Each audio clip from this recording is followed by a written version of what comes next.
Audio Jungle. Audio Jungle.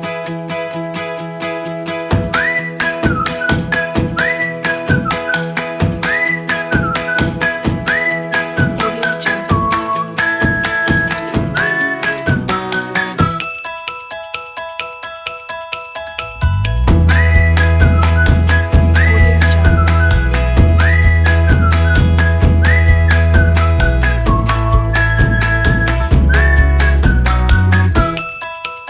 Audio Jungle. Assalamualaikum warahmatullahi wabarakatuh. Apa kabar anak-anakku sekalian yang ganteng-ganteng, yang cantik-cantik? Alhamdulillah bertemu kembali dengan saya pada kesempatan hari ini, yaitu pada pelajaran desain media interaktif. Semoga kita semua dalam keadaan sehat walafiat. Pada kesempatan ini saya akan menjelaskan materi tentang desain ataupun perancangan alur untuk multimedia interaktif berbasis halaman web dan media interaktif. Kita lanjut ke slide berikutnya. Kompetensi dasar yang kita pelajari pada pertemuan hari ini yaitu memahami atau mendesain atau merancang alur untuk multimedia interaktif. Yang kedua, membuat ataupun merancang alur untuk multimedia interaktif berbasis halaman web dan media interaktif. Adapun indikatornya, indikator pencapaian kompetensi atau IPK, yang pengetahuan pertama menjelaskan perancangan storyboard, menjelaskan perancangan flowchart, kemudian menjelaskan perancangan struktur flowchart storyboard, kemudian menjelaskan komponen storyboard. Kemudian yang keterampilannya membuat storyboard, membuat flowchart, menjalankan struktur flowchart, membuat komponen storyboard, membuat template storyboard. Lanjut materi berikutnya, yang ketiga, pendahuluan. Perkembangan teknologi saat ini sangat berpengaruh dalam berbagai bidang, khususnya industri, baik bisnis, pendidikan, penjualan, layanan informasi, dan hiburan. Seperti halnya film, games, yang dikemas dalam bentuk aplikasi yang sekarang banyak sekali digunakan oleh banyak orang, seperti yang ada di aplikasi smartphone dan Android. Pembahasan kita tentang storyboard, yaitu pada umumnya storyboard ini diartikan sebagai sketsa gambar. Ada gambar yang berisi penjelasan visual dan audio dari masing-masing alur dalam flowchart yang dirinci untuk setiap frame slide berupa tabel atau baris dan kolom. Setiap kolom di dalamnya mewakili satu tampilan di layar monitor. Storyboard merupakan konsep komunikasi dan ungkapan kreatif, teknik, dan merupakan media untuk penyampaian pesan dan gagasan secara visual. Termasuk dalamnya ada audio, kemudian mengolah beberapa elemen desain grafis seperti bentuk, gambar, huruf, warna, dan tata letak. Sehingga pesan dan gagasan yang disampaikan itu dapat diterima ataupun dipahami oleh yang melihatnya.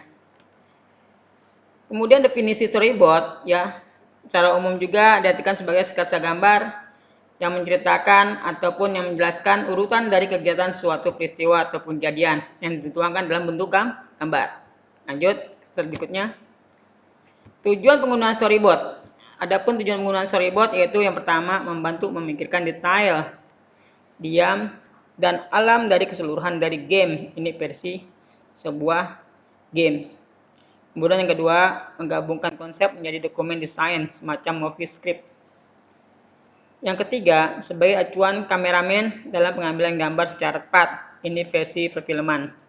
Jadi di storyboard itu digambarkan bagaimana posisi para pemainnya, apakah sudut pengambilan gambarnya atau scene-nya dari samping, dari atas, maupun kondisi melayang sudut pandangnya. Kemudian yang keempat, sebagai acuan sutradara dalam mengarahkan kru, yaitu para petugasnya, para timnya untuk mengambil sebuah gambar yang tepat, waktu yang tepat, dan tempat yang tepat, sesuai dengan apa yang diinginkan dari sang pembuat film ataupun membuat game,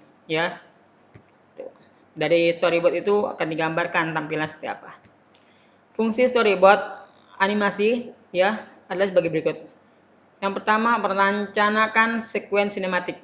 Sekuen itu artinya urutan sinema. Kemudian membangun animasi. Kemudian yang ketiga, menunjukkan aksi-aksi kompleks. Kemudian yang keempat, menunjukkan aksi-aksi player. Adapun fungsi storyboard multimedia interaktif adalah untuk memperjelas flowchart, yaitu alur, kemudian sebagai pedoman atau acuan bagi animator, programmer, narator, dan tim lainnya. Seperti halnya kalian ingin membuat media pembelajaran interaktif, ya misalnya menggunakan yang namanya video scribe atau menggunakan PowerPoint atau lainnya, ya. Kemudian tata letaknya seperti apa, halaman mukanya, kemudian siapkan tombol link, tombol navigasi atau lainnya. Itu kalian gambar dan buat hingga tampilannya seperti layout di layar. Ya nanti memudahkan sebagai programmer atau pembuat dari sebuah aplikasi. Kemudian yang ketiga merupakan dokumen tertulis, ya yang dituangkan dalam bentuk gambar dan teks ataupun kata yang bisa dipahami oleh yang melihat. Kemudian yang keempat, bahan sebagai bahan pembuatan manual book, petunjuk penggunaan dari sebuah aplikasi. Media interaktif, ya ini ada beberapa ketentuan umum dalam membuat storyboard multimedia interaktif. Yang pertama, gambar yang disiapkan sesuai dengan penjelasan dan narasi. Yang kedua, pembuatan storyboard diawali dengan gambar visual. Yang ketiga, narasi digunakan untuk melengkapi hal yang sulit yang tidak dapat diwakili dalam bentuk visual, dengan bentuk visual. Yang keempat, bahasa lisan yang digunakan terutama yang dibaca oleh narator. Yang kelima, gunakan struktur kalimat yang sederhana sebagai pembuatan storyboard. Kemudian, yang keenam, gunakan simbol yang sederhana dan mudah dipahami oleh semua orang. Misalnya seperti ini, tombol next, kemudian tombol previous, home, exit, dan tombol navigasi yang mudah dipahami. Gunakan gambar dalam bentuk yang menarik serta komposisi yang tepat dan mudah dipahami. Boleh menggunakan animasi ataupun gambar lainnya yang berkaitan dengan apa yang ingin disampaikan. Lanjut. Komponen-komponen penyusun storyboard interaktif antara lain yang pertama sketsa. Sketsa atau gambaran dari layar, halaman atau frame. Nih, sketsanya kalian buat. Kemudian warna, penempatan dan ukuran grafis jika perlu. Kemudian teks asli jika ditampilkan pada halaman atau layar. Kemudian warna, ukuran dan tipe font jika ada teksnya. Kemudian narasi jika ada, animasi jika ada, video jika ada, audio jika ada. Yang misalnya nanti bikin aplikasi atau media pembelajaran, ya openingnya menggunakan audio, mungkin nanti menampilkan sebuah video atau animasi, yaitu ditampilkan jika ada. Kemudian interaksi dengan penggunaan jika ada, misalnya menggunakan tombol-tombol interaksi yang menjadikan sebagai interaksi antara pengguna dengan sebuah aplikasi ataupun sebuah tampilan, misalnya tombol navigasi tadi, ya tombol link atau lainnya, ya. Kemudian hal-hal yang diperlu untuk diketahui oleh staf produksi. Ini ada beberapa template ataupun format dari storyboard. Yang pertama ini bentuk kolom, ya seperti ini, ya untuk tabel kolom ada kolom pertama, kedua, ketiga, keempat, kelima, dan keenam. Di mana tiap-tiap kolom ini, ya mempunyai fungsi dan penggunaan. Yang pertama misalnya nomor urut, ya urut lembar. Kemudian yang kedua nomor urut scene-nya, ya scene-nya, kemudian gambar, kemudian keterangan, dan dialog, kemudian waktu, seperti lihat di sini. Ya ini contoh storyboard bentuk kolom. Yang bentuk kolom ada gambarnya, misalnya openingnya adalah sebuah lingkungan di pagi hari yang cerah, indah, dan menyegarkan.